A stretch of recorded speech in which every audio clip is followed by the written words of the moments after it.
I had already called the lawyer. I had already changed the password on the joint account. I didn't do it in anger. I did it the way you load the dishwasher or check the mail, quietly, without announcement, because it simply needed to be done. His name was Nathan. We had been married for 11 years.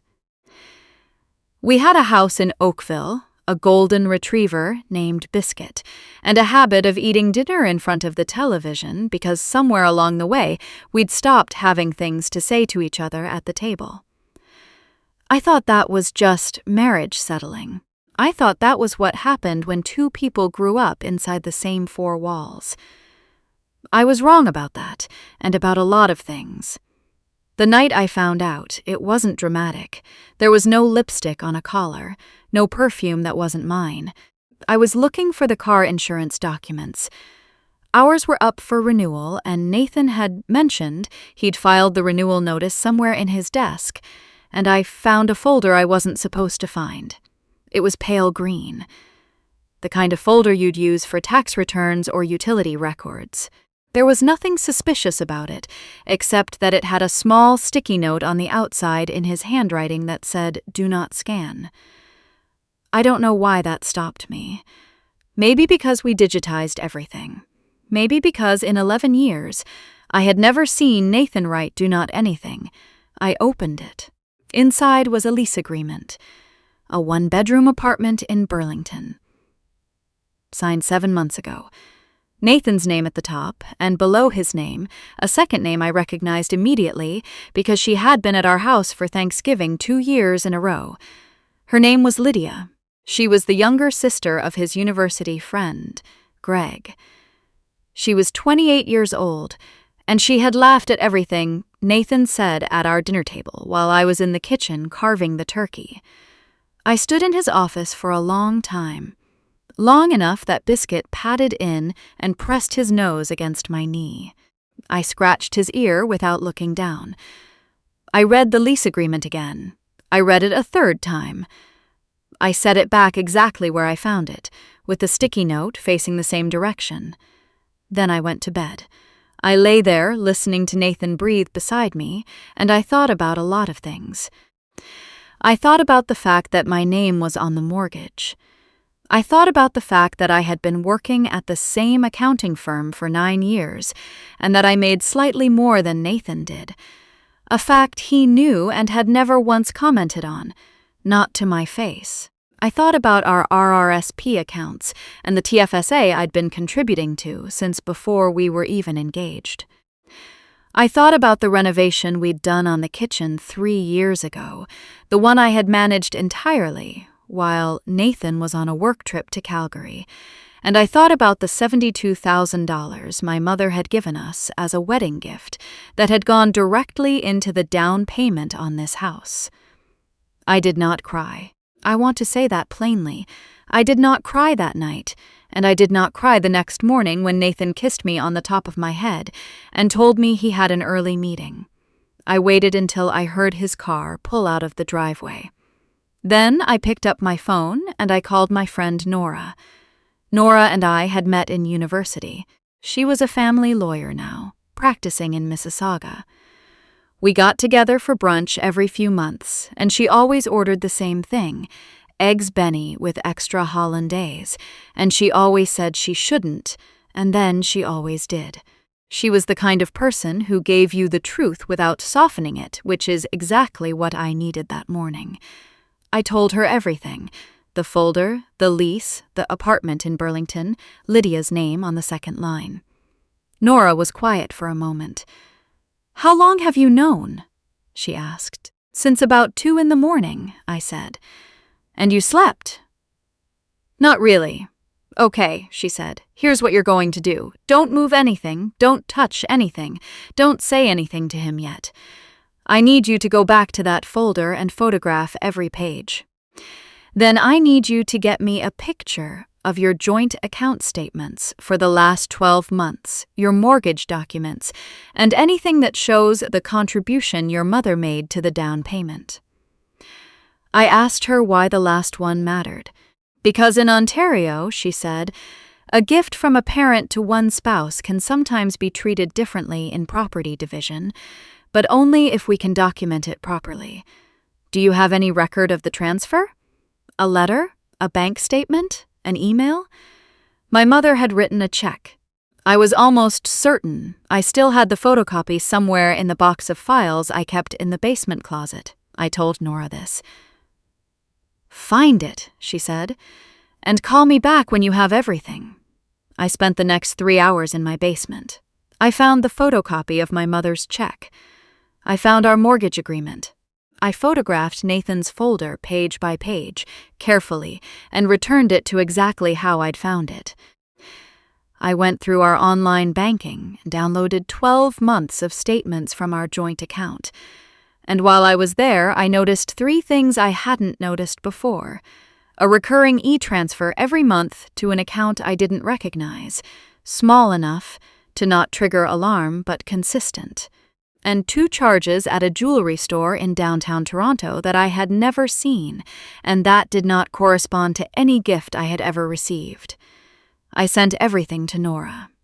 Then I made myself a coffee, sat down at the kitchen table, and thought about what came next. What came next, as it turned out, was about 6 weeks of the most disciplined silence of my life. I went to work. I came home. I made dinner. I asked Nathan how his day was, and he said fine and asked me the same, and I said fine. We watched television. We slept in the same bed. On Saturday mornings, he made pancakes. He'd always been the better cook of the 2 of us, and I ate them and said they were good, because they were. The whole time I was meeting with Nora every week. I had also, on her advice, spoken to a financial advisor, a woman named Constance who worked out of an office on Lakeshore, and who had a way of explaining things that made even complicated asset division feel logical and manageable. Together, the 3 of us built a clear picture of what I was entitled to, what was protected, and what I needed to document before I said a single word to Nathan. Nora told me early on, the moment you know, everything changes. People hide things. Accounts get emptied. Assets get transferred. You need to know exactly where everything is before you open your mouth. So I kept my mouth closed. I found out, through Constance, that Nathan had opened a personal investment account 2 years ago that I had not known about.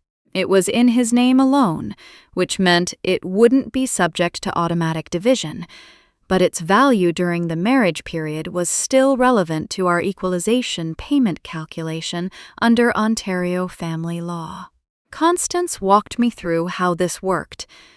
The equalization of net family property, the date of marriage values, the date of separation values. And by the end of our second meeting, I understood our financial situation better than I ever had during the marriage itself. There's something clarifying about that. About needing to understand the numbers so completely that they can't be used against you.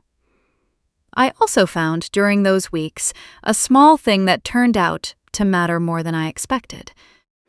In the drawer of my own nightstand, buried under a notebook and a phone charger, and the reading glasses I kept forgetting I needed, there was a birthday card Nathan had given me 4 years ago. It was a silly card, a cartoon dog wearing a party hat, and inside he had written something short. He said I was the most capable person he had ever met. He said he didn't know what he would do without me. I sat with that card for a while. Then I put it back in the drawer and I went to sleep. Nathan told me on a Tuesday in March. He came home earlier than usual. I was at the kitchen table going through some files from work, and he stood in the doorway of the kitchen with his coat still on and his keys still in his hand, and I could tell immediately that something was different. There was a look on his face I hadn't seen before. Rehearsed, I would call it, like he had been practicing this in the car. "Can we talk?" he said. I closed my laptop. "Sure," I said. He sat down across from me. He didn't take off his coat. He told me he had something to tell me, that it wasn't easy, that he hoped I knew he had never wanted to hurt me. He said he had been unhappy for a long time. He said he thought we had grown apart. He said he had met someone. I listened to all of it.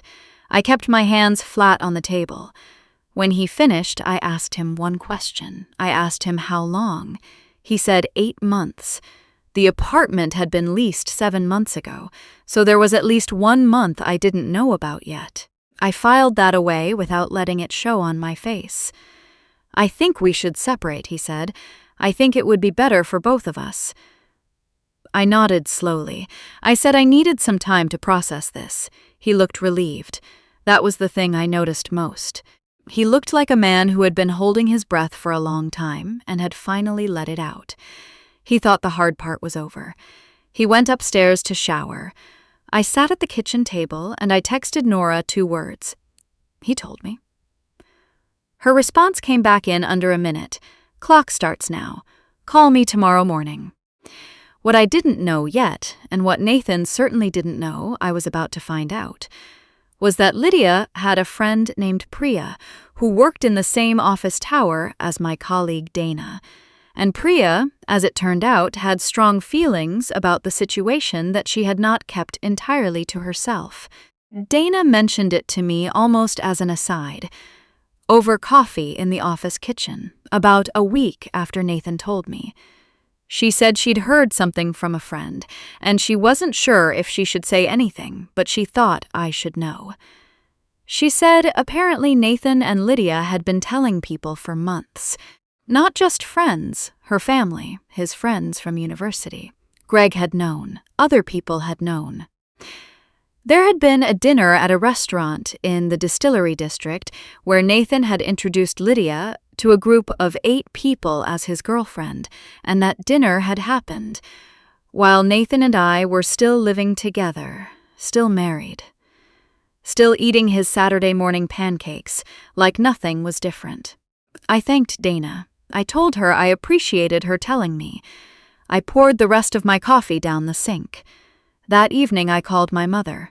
I hadn't told her yet. She lived in London, Ontario, not far, just under 2 hours, and she and Nathan had always gotten along, or so I'd thought. When I told her what was happening, she was quiet for a long time, and then she said something that surprised me. She said, "I always thought that man had a small soul." I laughed for the first time in weeks. Not because it was a kind thing to say, but because it was exactly the right thing to say. And because my mother had apparently been keeping that observation to herself for 11 years, and finally had permission to say it out loud. She drove up 2 days later. She stayed in the guest room. She brought a lasagna. Nathan moved out in April. He took his clothes, his record collection, his cast-iron skillet, and the television from the spare room. He left behind most of the furniture, the art we'd chosen together, the good dishes, and Biscuit. I'm not sure he left Biscuit intentionally. I think he just didn't mention taking him, and I didn't bring it up. And by the time the conversation happened, Biscuit had made his own position clear by refusing to go near Nathan's car. Dogs know. The morning after Nathan moved his last box out, I sat at the kitchen table with a coffee and Biscuit at my feet, and I let myself feel, for the first time, all the things I had been carefully not feeling for the past 2 months. It wasn't simple. It wasn't just anger. There was grief in it, too, the kind that doesn't make sense to explain to people because they assume grief means you wanted things to continue. I didn't want things to continue. But I had spent 11 years building a life with someone, and even when a life is wrong, it still takes up space. Losing it leaves a shape. I cried that morning. I cried for a while. Then I washed my face and called Nora to go over the separation agreement. Nathan had hired a lawyer. That was fine. I had expected it. His lawyer sent over an initial proposal in late April that made several assumptions I found interesting, including an assumption about the value of the matrimonial home and an assumption about the nature of my mother's contribution to the down payment. Nora read the proposal. She called me after and said, "This is what happens when someone assumes the other person hasn't done their homework." We sent back a counter-proposal. It included the correct assessed value of the home, obtained from a certified appraiser we had hired specifically for this purpose. It included documentation of my mother's gift, clearly categorized under Ontario family law as it applied to our situation. It included the 12 months of joint account statements, showing the recurring transfers I had noticed, that's back in February, which Nora had flagged as a potential dissipation of marital assets, meaning money spent on the relationship with Lydia during the marriage, which had implications for equalization. It also included a detailed accounting of the personal investment account Nathan had opened 2 years ago, which his lawyer had quietly omitted from their initial disclosure. There was a pause after we sent it. A long one. Nathan called me directly, which his lawyer would not have advised. He called me on a Thursday evening, and I let it go to voicemail. And in the voicemail, he said he hadn't realized I was going to approach this the way I was approaching it. He said he thought we could keep this simple. He said he thought we were both adults. I listened to the voicemail twice. Then I texted Nora and told her Nathan had called me directly. She responded with 3 words, "Do not call back." I didn't. What followed was a few months of back and forth through our lawyers that I won't describe in full, because most of it was tedious, and a lot of it was repetitive, and some of it was genuinely upsetting in ways I hadn't prepared for. There were moments when Nathan's lawyer said things that were simply not accurate, and Nora would correct them, and then they would be rephrased slightly and sent back, and Nora would correct them again.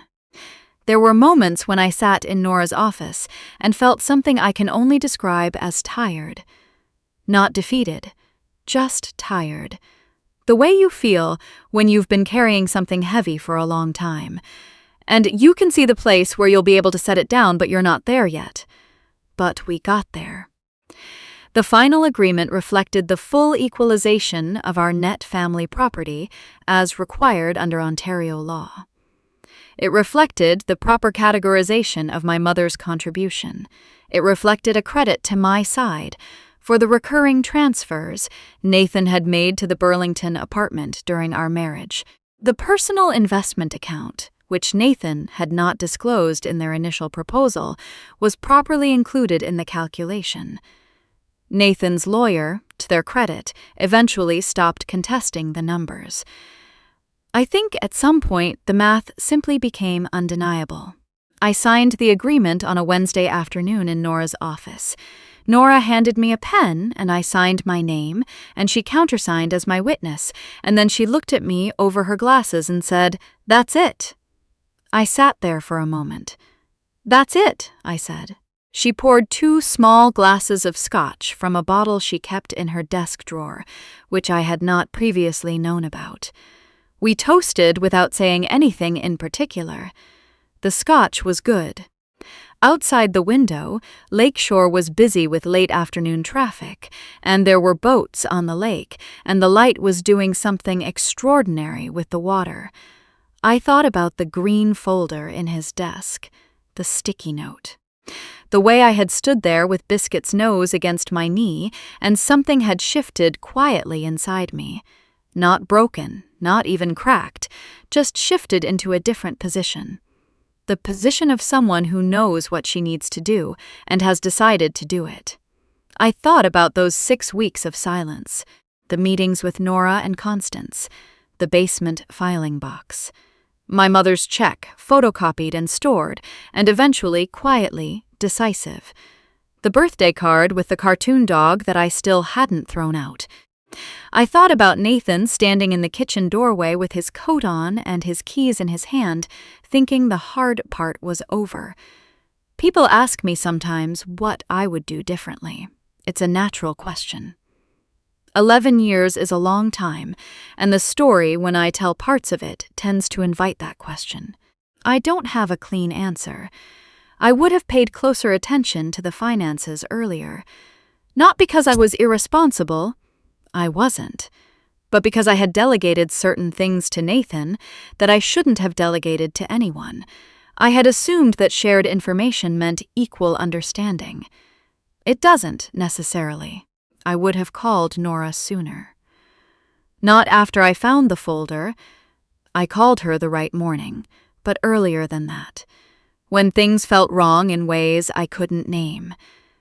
She would have told me the same things, and some of them I wouldn't have been ready to hear, but some of them I would have. I would have kept my own records from the beginning. The RRSP statements, the TFSA, the mortgage documents, my mother's gift. Not in a folder in the basement. Somewhere I knew exactly where to find them without spending 3 hours looking. Those are the practical things. The other things, the grief, the anger, the strange flatness of the weeks after Nathan moved out, when the house felt like a different shape. I don't know that I would change those. You can't really change the feeling of something. You can only move through it at the pace it allows. What I know is this. The morning I found that folder, I could have woken Nathan up and confronted him. I could have called Nora in tears at 2 a.m. I could have moved money, made threats, sent messages to Lydia that I would have regretted. I didn't do any of that. I lay very still in the dark, and I listened to him breathe, and I thought clearly about what I knew and what I needed and what came next. That discipline, the discipline of knowing something and choosing when to use it, is not something I was born with. I'm not sure anyone is. I think it's something you discover you're capable of when the situation demands it, and then afterwards you carry it with you, this knowledge of what you can do when it matters. Biscuit is asleep at the foot of the bed right now. My mother still calls every Sunday. Nora still orders eggs Benny and still says she shouldn't. I'm still at the same accounting firm, though I'm now a partner, which is something I'd been working toward for years, and which I finished working toward alone, which turned out to be fine. The house is mine. The good dishes are mine. The light on the lake through Nora's office window was mine for about 4 seconds, and then it changed, the way light does. That was enough.